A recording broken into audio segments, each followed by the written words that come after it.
En çox işlədiyim mövzulardan biri nə istədiyini hiss edə bilmək, ümumiyyətlə hiss edə bilmək və hər hansısa bir yaxşı yöndə hiss edə bilməkdir.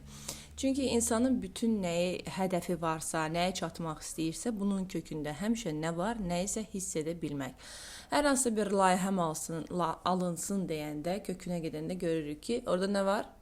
Uğurlu hiss edə bilmək.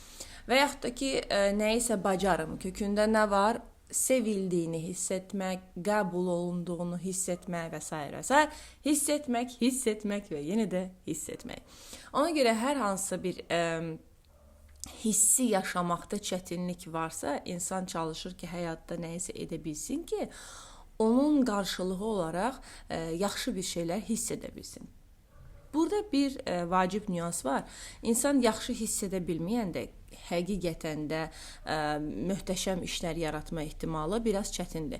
Qabarıq şəkildə ehtiyacdan dolayı, travmadan dolayı bunu eləyirsə, mümkündür çox böyük işlər görə bilər. Yəni travmasından dolayı iş görən insanlar deyərdim ki, yetəri qədər də uğurlu ola bilir. Amma kim üçün?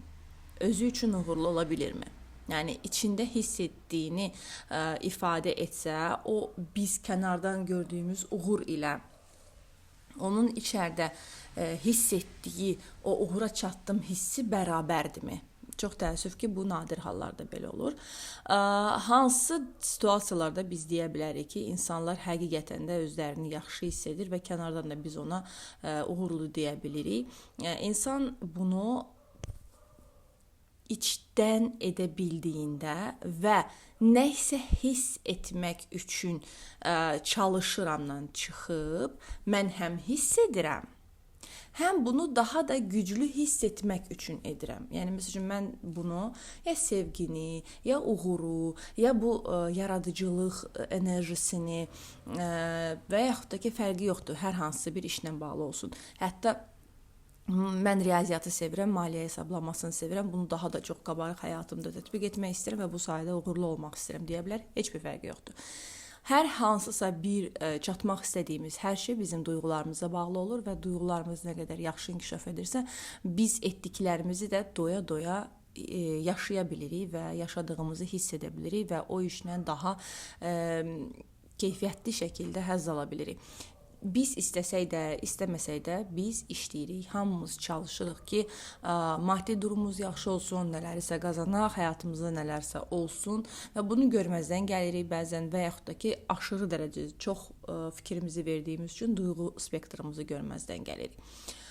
Mən bir psixoloq olaraq sadəcə psixoloq kimi fəaliyyətdə olmağı düzünü desəm sevmirəm. Çünki mənim psixologiyadan çox enerji terapiyasına verdiyim zamanım, araşdırmalarım və bu sahədə olan özüm üçün inkişafım, yəni həm özümə görə danılmazdı, həm real da danılmazdı.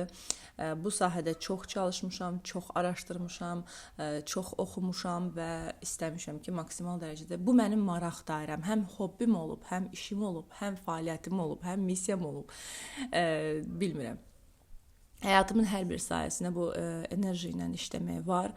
Və buna fizika tərəfdən də yanaşmışam, psixologiya tərəfdən də yanaşmışam, ezoterika tərəfdən də yanaşmışam və həyatımın böyük bir hissəsi sırf enerjini hiss etmək, enerji ilə fəaliyyətdə olmaq, enerji terapiyasını başa düşmək, bunun hisslərimizin oyatmasını anlamaq, hisslərimizə olan təsirini anlamaq, insanlarla enerji mübadiləsini anlamaq, sevgi nədir deyə anlamaq, sevgi zamanı hansı enerji mübadiləsi olur, əslində münasibətlər bizim üçün nəyə görə lazımdır, bu münasibətlər sadəcə olaraq əks cinsdən deyil, yəni uşaqlarla, dostlarla və s. hətta qonşularla fərq etməz, hər biri enerji mübadiləsidir və bu enerji mübadiləsi bizə nəyə görə lazım olduğunu anlamağa mən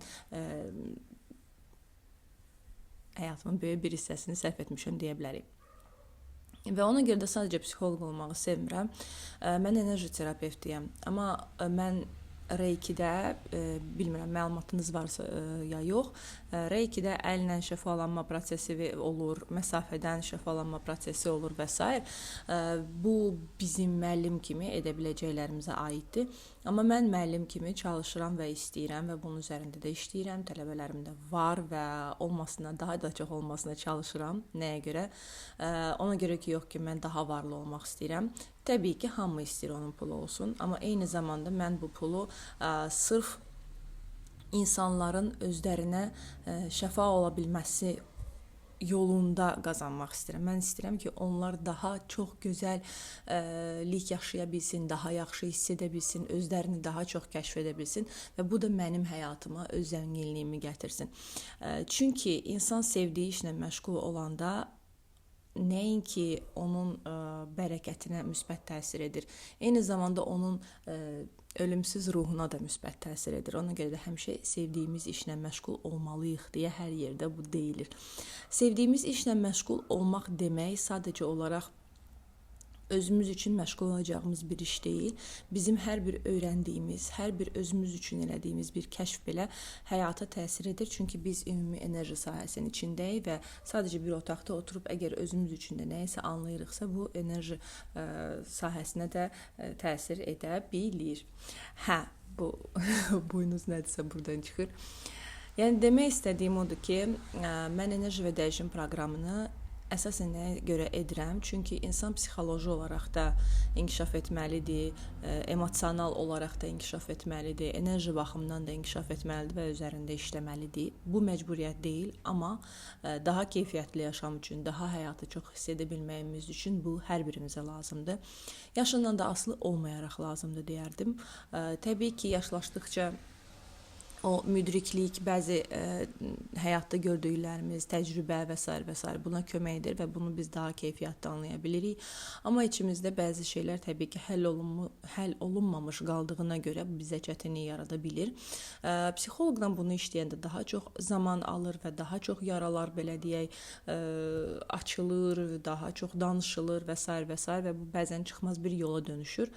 Amma bunu terapiya effekti ilə eləyəndə, hər hansı bir psixoloji terapiya olsun, enerji terapiyası olsun, təbii ki, bu həm sağalmaq deməyək, dəyişməyə gətirib çıxarda bilir. Çünki bu bir yara deyil. Hər bir yaşantımız bizdə nəyisə formalaşmasına şərait yaradır, formalaşmasına səbəb olur və biz gərəkli şəkildə bizə lazım olanı formalaşdıra bilsək, biz həyatımızın əksinə keyfiyyətini artıra bilirik. Yəni bizə həyat tərəfdən nə dəyirsə, bizə nə yaradırsa, həyatımıza necə təsir edirsə, bunu biz seçirik. Bu, məsəl üçün, gəlib mənə dəydisə, dəyə bilər. Amma mən bunu necə qiymətləndirəcəmsə, nə məna verəcəmsə, bu məndən asılıdır. Həyat pisdir, insanlar pisdir, mənə gəlib dəyirlər. Yoxsa mənə dəydilər deyə baxdım və gördüm ki, orada nəsə bir təhlükə var, mən oradan çəkildim və yaxud da ki, mənə dəydilər və mən başa düşdüm ki, yanımdakı insanlara qarşı diqqətli olmalıyam və yaxud da ki, mənə dəydilər, mən əslində lazımsız yerdəyəm və əslində burada olmamalıyam deyə. Yəni bir dənə bunu qiymətləndirmək mənim zehnimdən, mənim təcrübəmdən, yaşadıqlarımdan, həyatda yaşamaq istədiklərimdən, qiymətləndirməyimdən asılıdır. Ona görə də bizim şuurumuzun üzərində işləməyimiz, enerjimizin üzərində işləməyimiz daha sonra həyatımıza necə qiymətləndirəcəyimiz, necə damğalar qoyacağımız nəticəsini gətirir. Ona görə də daha çox həyatımızı idarə edə bilirik, daha çox hiss etdiklərimizi idarə edə bilirik və daha çox biz istədiyimizi hiss edə bilirik. Yenə də hiss etmək də bizim özümüzdən asılıdır, özümüzə verdiyimiz icazələrdən asılıdır. Mən bu terapiyanı nəyə görə, enerji və dəyişim proqramını nəyə görə ümumiyyətlə üstün tuturam, mənə görə üstün tuturam. Çünki mənim psixoloji baxımdan təhsilim var, enerji terapiyasından da var, art terapiyasından da var və mən bunların hamısını bir-birinə birləşdirirəm, belə deyək, komanda şəklində həyatınızı faydalı tərəfə aparmağa başlayır. Çünki burada həm özünüzü görə bilirsiniz, həm şəfalana bilirsiniz, həm də öyrənə bilirsiniz. Burada öyrəndiklərinizi ömür boyu həyatınızda tətbiq edə bilirsiniz. yaxınlarınızla bərabər bunu işləyə bilirsiniz, yaxınlarınıza tətbiq edə bilirsiniz. Yəni siz nəinki öz həyatınızı yaxşılaşdırırsınız, siz yaxşılaşdırmağın alətlərini öyrənirsiniz. Və həyatı boyu da əgər yanınızdakılar da sizlə bərabər bunu öyrənirsə və bunu ikiniz də bir yerdə və yaxud da ki, komanda şəkildə dostlar öyrənirsinizsə, bunu birgə də praktikaları edə bilirsiniz və həyat keyfiyyətinizi nəinki artırırsınız, eyni zamanda bir-birinizə daha doğma, daha yaxın və daha şəfa verə bilən, həyat keyfiyyətini artıra bilən insanlar olursunuz bir-birinizin həyatında. Və mən düşünürəm ki, indiki dönəmdə həyatımızın belə bir tərzdə inkişaf etməsində bu daha da çox önəm daşıyır. Çünki biz gadjetlərdən çox istifadə edirik, televiziyaya çox baxırıq və real kommunikasiya, real əlaqələrimiz zəifləyir və bu da bizim enerji cəhətdən aşağı düşməyimizə səbəb olur. Münasibətlərin, enerji mübadiləsinin zəifləməsinə gətirib çıxarda bilir. İnsan gülüş smaylik ata bilər ki, ifadə eləsin ki, mən gülürəm, amma əslində üzündə heç bir mimika dəyişməyə bilir. Təəssüf ki, bu belədir və əslində yaşamalı olduğunu yaşaya bilmir insan. Çünki əsas onu ifadə etməkdir. İfadə etdim, bitdi və özümə qapana bilərəm. Özünə qapananlar, həyatda yaşaya bilməyənlər, həyatın gedişatında iştirak edə bilməyən, həyatla bərabər daxilən də inkişaf edə bilməyən insanların sayı get-gedə artdığı üçün düşünürəm ki, insanlar özlərinə də yetəri qədər faydalı ola biləcək bir daxili səyahətə də gedə bilməlidirlər və bu səyahət onlara özlərini qazandırmalıdır deyək. Öz potensialını, öz enerjisini qazandırmalıdır ki, insan daha çox yaşaya bilsin. Hər kəs həyatda o vaxt biz belə oynayırdıq deməyə əvəzinə çıxıb həqiqətən də həyatda indi də oynaya bilər. Amma biz özümüzə mane oluruq. Mane olmamızın səbəblərindən biri insanlarla enerji mübadiləmizin əvvəl kimi olmamasıdır. Özümüzə icazə verməməyimizdir. Həyatın daha sıxıcı olduğunu düşünməyimizdir. Bayramlarımız daha çox sönük keçir. Sadəcə olaraq hər hansı bir restoranlar nəsə tədbir keçirəcəksə tədbir olur, yoxdursa amma yalnız insanlar yeyəcək, içəcək, nəsə söhbət eləyəcək, hamı dağılışacaq evinə. İnsanlar bir-biri ilə o bayram havasını da düzəməli yaşamır, bir-biri ilə bayram enerjisini paylaşmır. Yəni sadəcə olaraq yemək, içmək, dedik, güldük, dağılışdıq və hər kəs o normal gündə eləyə biləcəklərini eləyirlər. Amma halbuki o bayram enerjisi, ritualları və s. ritualları daha lazımsız bir şey kimi hesab edirlər, amma insanları əyləncə, həyatda hər hansı bir şey yaşadım, yadda saxladım, torpaq uyanışını qeyd elədim və yaxud da ki, yeni təqvimimizi qeyd elədik. Bu biz bayramın önəmini daşımır. Bu insanların bərabər şəkildə nələrisə yaşamağını, həyatda nələrisə özünə əyləncə yaratmağını, daha çox həyatda yarada bildiklərini bərabər yaşamasının göstəricilərindən biridir.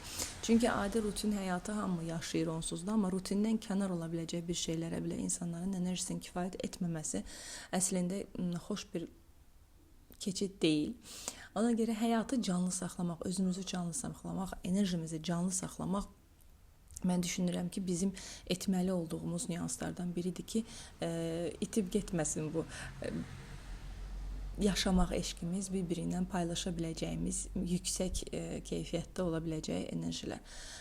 Təbii ki, bir kateqoriya insanlar var ki, onlarda səmimiyyət artmağa başlayıb, onlar daha rahat danışırlar, daha rahat özlərini ifadə edirlər. Bu gözəl bir şeydir, amma eyni zamanda biz başa düşməliyik ki, bizim bərabər inkişaf elətdirdiyimiz şeylər də olmalıdır ki, insanların hamısı özünə qapanmasın. Bərabər şəkildə də etməli olduqlarımız ümumi insanlığın enerjisinin də bərabər şəkildə inkişaf etməsinə şərait yarada bilər. Mənim 6 ilim özünü sev mövzusuna sərf olunub və bu haqda çox danışmışam da, üzərində işləmişəm də və bunu öyrətmişəm də, amma özünü sevmək, özünə qapanmaq deyil. Özünü sevmək, özünün vasitən ilə, özünün belə deyə də, özünə gəldin, özünü kəşf elədin, sevdin deyə həyatı sevə bilirsən, insanları sevə bilirsən, onların ruhuna toxuna bilirsən. Çünki sən birinci öz ruhuna toxuna bildiyin bir sahəni görmüsən ki, özünün ruhuna necə toxuna bilmirsən, enerjini necə oyada bilmirsən. Enerji deyəndə burada fiziki enerjidən söhbət getmir ki, mənim gücüm çatdı ki, mən durum, ev işlərini görüm və yaxud da ki, hər hansısa bir layihəni edim. Təbii ki, bu da onun içindədir. Amma enerji dedikdə mən daxili sonsuzluq hissi, həyatın bir yerdə bitib, başqa yerdə başladığı yox, bir bütöv olduğumuzun hissini yaşaya bilməkdən danışıram.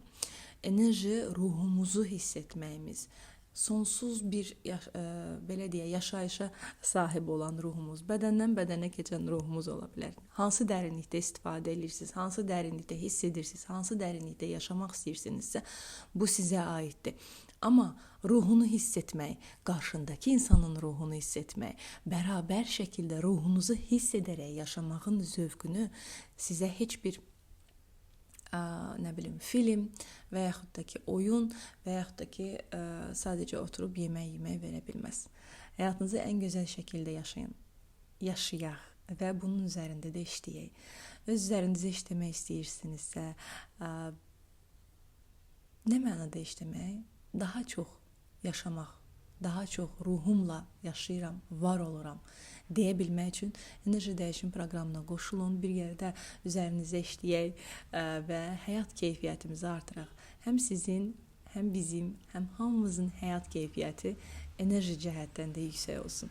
Suallarınız varsa yazın, videosunu da çəkim, danışın, bu haqda daha çox məlumat verin. Fərdi üzərinizə işləmək istəyirsinizsə, o zaman fərdi dərslərdə də görüşək. Hələlik.